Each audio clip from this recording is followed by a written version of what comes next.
नमस्कार। देखिए, हम बहुत सारे काम अनजाने में करते हैं और अनजाने में करने से उतना अच्छा फल नहीं मिलता है जितना हम समझबूझ कर करें। जैसे हम नमस्कार करते हैं, अंग्रेजी में गुड मॉर्निंग करते हैं, मुसलमान भाई बोलेगा अस्सलाम वालेकुम, सिख भाई बोलेगा सत श्री अकाल, कोई बोलेगा जय श्री कृष्णा, कोई बोलेगा जय श्री राम, कोई बोलेगा जय हनुमान, कोई कहेगा जय महादेव, कोई कहेगा जय गुरुदेव। इस तरीके से हर आदमी अपने अपने ढंग से नमस्कार करता है, प्रणाम करता है और सामने वाले व्यक्ति भी उसे उसी भाषा में, उसी शब्दावली में रिप्लाई देता है। जैसे किसी ने कहा जय श्री राम तो सामने वाला भी कहेगा जय श्री राम। किसी ने कहा जय श्री कृष्णा, सामने वाला भी कहेगा जय श्री कृष्णा। किसी ने कहा जय शंकर, सामने वाले बोल देगा जय शंकर। किसी ने कहा जय जिनेंद्र, सामने वाला भी कहेगा जय जिनेंद्र। मुसलमान भाई बोलेगा अस्सलाम वालेकुम, सामने वाला बोलेगा वालेकुम अस्सलाम। हम यह जानते ही नहीं है कि हम क्या बोल रहे हैं, हम किस प्रकार से अभिवादन कर रहे हैं, उसका क्या अर्थ है। जब हम ये जानने लग जाएंगे तो अर्थ ही बदल जाएगा, अर्थ ही बदल जाएगा। कई बार हम भगवान के मंदिर में जाते हैं, वहाँ जाकर के जयकारा लगाते हैं, रामचंद्र जी महाराज की जय, हनुमान जी महाराज की जय, शंकर भगवान की जय, महादेव जी की जय, साईं बाबा की जय, और बड़ा खुश होते हैं कि देखो हमने जयकारा बोला है। पर बचपन से ही मुझे थोड़ा लगा कि जो हम ये जयकारा बोलते हैं इसका अर्थ क्या है, ये जो हम नमस्कार करते हैं इसका अर्थ क्या है। क्योंकि चाहे हम किसी व्यक्ति से नमस्कार करें या भगवान को प्रणाम करें, हमें अर्थ तो पता हो। अगर इसका वैज्ञानिक अर्थ ही नहीं पता है तो फिर नमस्कार करने से, प्रणाम करने से क्या फायदा हुआ। हम भगवान के मंदिर में गए, क्यों गए? कि भगवान की हम पर कृपा हो जाए, हमारे दुख दूर हो जाए। और हमने क्या किया, बड़े जोर से जयकारा लगाया, हनुमान जी महाराज की जय, बजरंग बली की जय, शनि महाराज की जय, बिना ये सोचे समझे कि जय का मतलब क्या है और हम किसकी जय की कामना कर रहे हैं। देखिए, कोई व्यक्ति न्यायालय में जाकर, कोर्ट में जाकर एक आवेदन पत्र देता है, कुछ रिलीफ चाहता है, तो उस आवेदन पत्र में सारे पॉइंट्स लिखने के बाद वे अंत में 3-4 लाइनों की प्रेयर लिखता है कि वो न्यायालय से क्या रिलीफ चाहता है, क्या सहायता चाहता है। और यदि उसने प्रेयर ठीक से लिखी है तो न्यायाधीश सबसे पहले उसकी प्रेयर पढ़ता है, सोचता है कि क्या उसकी प्रेयर स्वीकार की जाए, नहीं स्वीकार की जाए, तब उसके बाकी पॉइंट्स पढ़ता है। पर यदि हमारी प्रेयर ही गलत हो तो न्यायाधीश हमको रिलीफ कैसे देगा, हमें कोई फ़ायदा नहीं होगा, हमारी दरख्वास्त, अर्जी, एप्लीकेशन रिजेक्ट हो जाएगी, निरस्त हो जाएगी। तो मंदिर में जाकर के हम क्या प्रेयर कर रहे हैं, उस प्रेयर का अर्थ तो पता हो। अगर वो अर्थ आपको पता है तो भगवान आपकी जरूर सुनेगा, भगवान आपके की सहायता जरूर करेगा।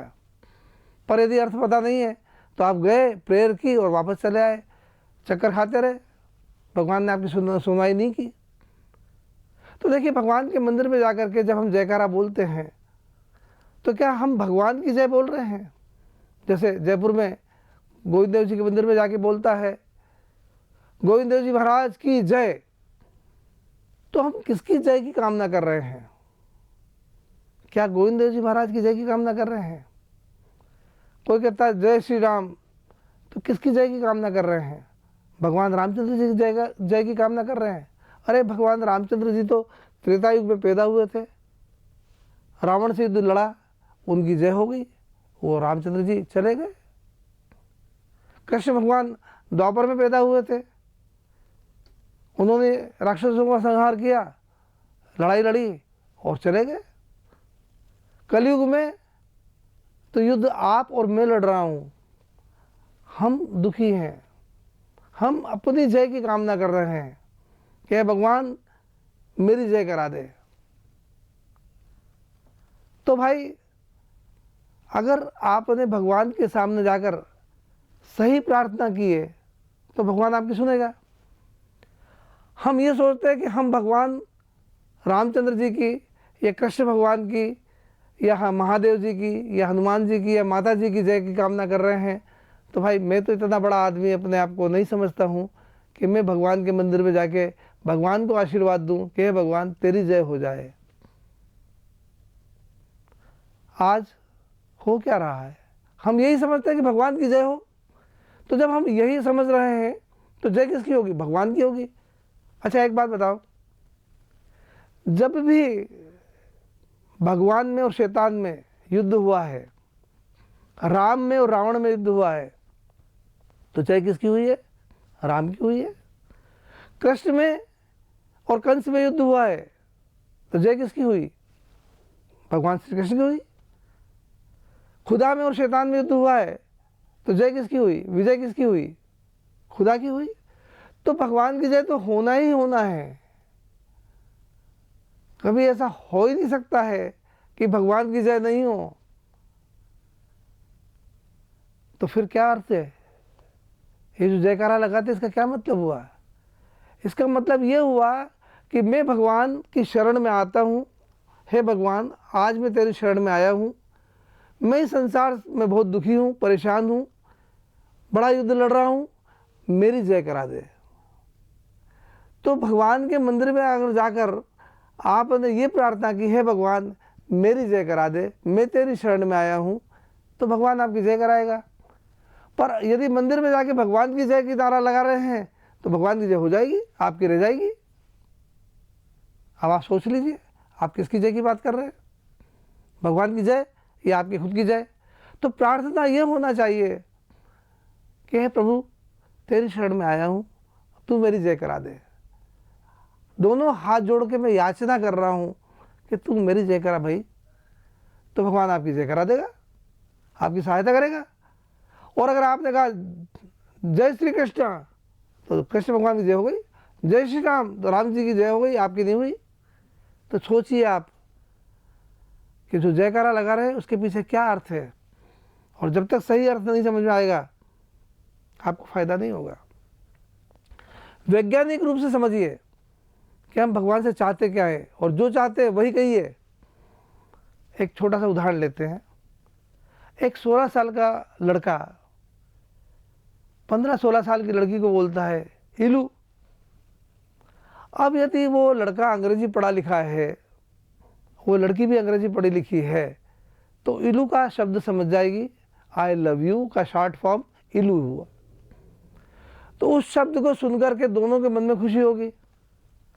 परंतु यदि वो लोग अंग्रेजी पढ़े लिखे नहीं है, लड़के ने बोला इलू, लड़की ने भी बोल दिया इलू, अर्थ दोनों को नहीं पता है, तो आप बताइए उनके मन में खुशी कहाँ से होगी? वो तो एक मैकेनिकल बात हो गई कि एक ने बोला इलू, दूसरे ने बोला इलू। एक ने बोला जय श्री राम, दूसरे ने बोला जय श्री राम। एक ने बोला जय श्री कृष्ण, दूसरे ने बोला जय श्री कृष्ण। एक ने बोला जय माता दी, दूसरे ने बोला जय माता दी। अर्थ दोनों को पता नहीं है। और जब तक अर्थ का पता नहीं होगा भाइयों, हमारा भला कैसे होगा, हमें फायदा कैसे होगा? तो आइए आज हम इस अर्थ का पता लगाएं। जब कोई व्यक्ति किसी को अंग्रेजी में बोलता है गुड मॉर्निंग, तो फुल फॉर्म क्या होता है? I wish you good morning. दोपहर में बोलता है गुड आफ्टरनून, तो इसका पूरा अर्थ क्या हुआ? I wish you good afternoon. शाम को बोलता है गुड इवनिंग, क्या मतलब हुआ? I wish you good evening. नए साल पे क्या बोलता है? हैप्पी न्यू ईयर, क्या अर्थ हुआ? I wish you happy new year. तो भाई वो पूरा सेंटेंस अगर पता है तो उसका आनंद आ जाएगा। अब शॉर्ट फॉर्म होते होते आजकल के बच्चे बोलते हैं मॉर्निंग, आफ्टरनून, इवनिंग, गुड भी छोड़ देते हैं, पर उसका अर्थ ये है I wish you good morning, I wish you good afternoon, I wish you good evening. तो ये शॉर्ट फॉर्म चलते चलते हम जो जय श्री कृष्ण, जय श्री राम बोलते हैं, ये भी शॉर्ट फॉर्म हो गया। वो कैसे? असली तो बात यह है कि जब भी कोई व्यक्ति अपने किसी मिलने वाले से, रिश्तेदार से, मित्र से मिलता है तो वो पूरा सेंटेंस बोलता है मेरे दोस्त, है मेरे मित्र, मैं अपने भगवान श्री राम से प्रार्थना करता हूँ कि आपकी जय हो। जिस किसी का इष्ट हो, किसी का भगवान राम का इष्ट होगा, किसी का कृष्ण का होगा, किसी का महादेव का होगा, किसी का बजरंगबली का होगा, किसी का माता जी का होगा, तो वो अपने इष्ट देव को या इष्ट देवी का नाम लेकर कहेगा है मेरे मित्र, है मेरे रिश्तेदार, माय डियर फ्रेंड, मैं अपने इष्ट देव से प्रार्थना करता हूँ कि आपकी जय हो। तो सामने वाला भी पूरा सेंटेंस बोलता है मैं भी अपने इष्ट देव से प्रार्थना करता हूँ कि आपकी जय हो। एक जैनी भाई दूसरे जैनी भाई को बोलता है जय जिनेंद्र, क्या मतलब हुआ? मैं अपने इष्ट देव जिनेंद्र से, जिसने अपनी सारी इंद्रियों को जीत लिया हो, ऐसे महावीर स्वामी से यह प्रार्थना करता हूँ कि आपकी भी जय हो। तो दूसरा जैनी भाई बोलेगा मैं भी अपने इष्ट देव से प्रार्थना करता हूँ कि आपकी जय हो। तो भाई ये जो नमस्कार करने का तरीका है, ये पूरा सेंटेंस आप याद रखिए, और जब पूरा सेंटेंस याद रख के आप किसी को नमस्कार करेंगे तो बात बदल जाएगी। देखिए, हर आदमी दो ही कामना करता है, या तो मेरी जय हो जाए, विजय हो जाए, या मैं अमर हो जाऊं, या मैं अमर हो जाऊं। उर्दू में अमर होने को क्या कहते हैं? सलामत रहें, मैं सलामत रहूं। तो मुसलमान भाई क्या प्रार्थना करता है? अस्सलाम वालेकुम, क्या मतलब हुआ? मैं अपने खुदा से, मैं अपने परवरदिगार से, मैं अपने अल्लाह मियाँ से यह दुआ करता हूँ कि आप सलामत रहें, आप अमर रहें। और दूसरा मुसलमान भाई क्या कहता है? वालेकुम अस्सलाम, मैं भी अपने मित्र, अपने खुदा से, परवरदिगार से, अल्लाह मियाँ से ये प्रार्थना करता हूँ, ये दुआ करता हूँ आप सलामत रहें। पर क्या हुआ? अब अस्सलाम वालेकुम भी कोई पूरा नहीं बोलते हैं, वालेकुम अस्सलाम भी कोई नहीं पूरा बोलते हैं, शॉर्टकट में बोलते हैं सलाम सलाम। और सब लोगों ने सोचा ए सलाम का मतलब नमस्ते करना, ये सलाम हो गया। नहीं भाई, ये तो एक दुआ है। जब दोनों भाई अपने बिरादर के लिए, अपने मित्र के लिए, अपने रिश्तेदार के लिए कर रहे हैं उस खुदा से, परवरदिगार से, कि सामने वाला सलामत रहे। तो यदि आप आज से किसी को नमस्कार करें तो पूरा अर्थ अपने मन में रखिए कि मैं क्यों नमस्कार कर रहा हूँ, मैं क्या चाहता हूँ, मैं क्या दुआ कर रहा हूँ, और सामने वाला भी इसका अर्थ समझे कि मैं क्या कह रहा हूँ, कि मैं अपने इष्ट देव से प्रार्थना कर रहा हूँ कि आपकी जय हो, आपका कल्याण हो, आपकी स्वस्थी मुक्ति हो। और सामने वाला भी अपने भगवान को याद करके कहे कि मैं आपकी जय की कामना करता हूँ। क्योंकि देखिए, अंग्रेजी में विश करना बड़ा आसान काम है, I wish you good morning, I wish you happy new year. पर हो सकता है एक पड़ोसी दूसरे पड़ोसी से कहे I wish you good morning, और अंदर में दिल में क्या कहे, अरे तेरा बेड मॉर्निंग हो, काय का गुड मॉर्निंग, बेड मॉर्निंग हो जाए। तो विश तो हमेशा गलत भी हो सकती है, परंतु हमारे देश के ऋषियों ने, मुनियों ने, महर्षियों ने साइंटिफिक खोज की कि खाली विश करने से कोई लाभ नहीं होगा। इससे अच्छा ये होगा कि आप किसी भी मित्र से, रिश्तेदार से, दोस्त से मिलें तो आप प्रार्थना करें, भगवान से प्रार्थना करें। और जब भगवान को याद करके आप प्रार्थना करेंगे तो वो आपकी प्रार्थना झूठी नहीं हो सकती है, वो प्रार्थना सच्ची ही होगी, सच्चे हृदय से होगी, क्योंकि उस समय भगवान आपके हृदय में विराजमान होगा।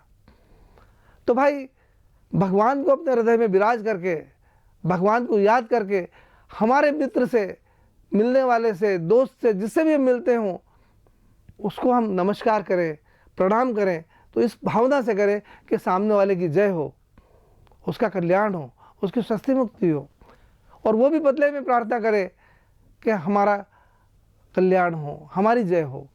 तो जब दोनों भाई एक दूसरे की जय की कामना करेंगे तो देखिए कैसा प्यार उमड़ेगा, कैसी खुशी होगी। जैसे इलू एक लड़के ने कहा, लड़की ने सुना, या लड़की ने इलू बोला, लड़के ने सुना, तो दोनों के दिल में कैसा हलवा हलवा जैसा स्वाद आ जाएगा। तो ये प्रार्थना है। हम अंग्रेजों की तरह हाथ मिलाते हैं, क्यों मिलाते हैं भाई? बस अंग्रेजों ने मिलाया, हम भी मिला रहे हैं। अरे इसके पीछे का रहस्य क्या है ये तो जानो आप।